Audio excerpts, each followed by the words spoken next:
Bonjour, j'aimerais vous parler un peu du tsunami qu'il y a eu en Indonésie parce que en fait, je me rends compte quand même qu'il y a eu 900 morts, c'est énorme. En fait, moi je propose une solution, mais il faudrait que le gouvernement en tienne compte. Il faudrait qu'on envoie des humanoïdes là-bas pour reconstruire des maisons antisismiques. Mais les humanoïdes permettraient de construire des maisons antisismiques, c'est ça qui est bien.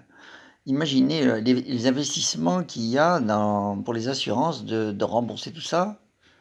Et au lieu de payer des assurances, moi je pense qu'on devrait investir dans les humanoïdes afin de reconstruire leurs bâtiments et surtout de construire des maisons antisismiques de telle façon à ce que ça ne recommence pas.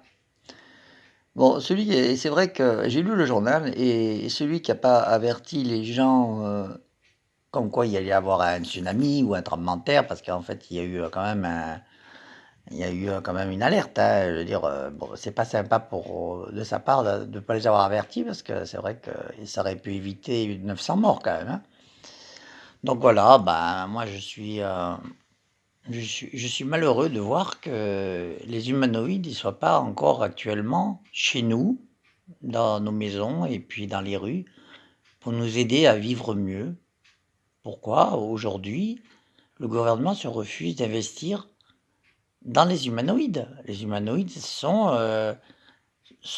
les robots qui nous aideront à vivre au paradis sur Terre.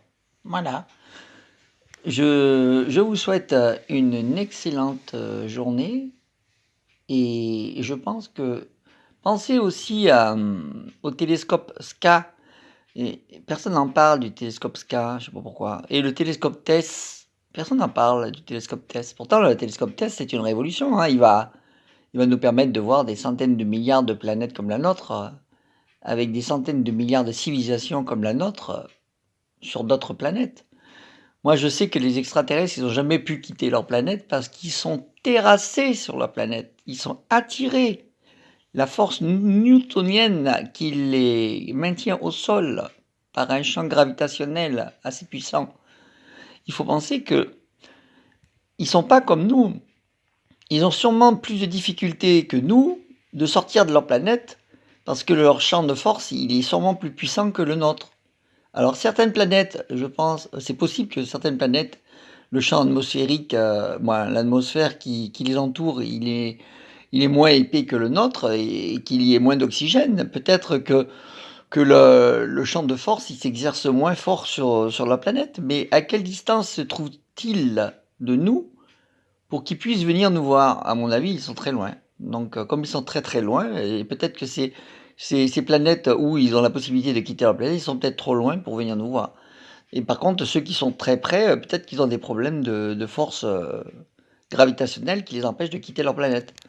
Voilà pourquoi. Mais bon, par contre, une chose est sûre, c'est qu'il faut vraiment s'intéresser au télescope SCA, parce que le télescope SCA, lui, c'est des antennes qui sont plantées un peu partout et qui sont reliées par interférométrie. C'est de l'interférométrie, ça veut dire que c'est géré par un ordinateur qui relie les antennes entre elles et qui forme un miroir géant qui permet de voir très loin dans l'univers et de voir aussi, de pouvoir zoomer sur des planètes où on pourrait avoir une vision sur les extraterrestres. Voilà. Et c'est important de voir qu'on a enfin résolu le problème des miroirs, parce que avec les ordinateurs quantiques qui arrivent et qui seront commercialisés en 2022, on pourrait se servir des ordinateurs quantiques pour relier les télescopes, les antennes entre elles, afin qu'on puisse calculer toute la réceptivité de la lumière qui sera reçue dans les antennes, afin qu'on puisse voir enfin des extraterrestres. Allez, au revoir, bientôt.